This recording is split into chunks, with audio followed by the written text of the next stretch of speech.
ឆ្ងាយពេកក្រៃជុំណូរាត្រីរៃយំធ្ងួយធ្ងរនឹកដល់រៀមរា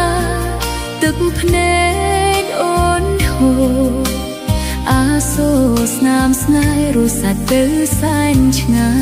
យចន្ទទីរះខ្ពស់ខ្ពស់សន្លឹមចិត្តអស់សងខឹមកេងនឹកសោកស្ដាយស្រណោសំដីភក្ត្រតាឆោមឆាយពេលនេះឃ្លាតឆ្ងាយឆ្ងាយពីបេះដូង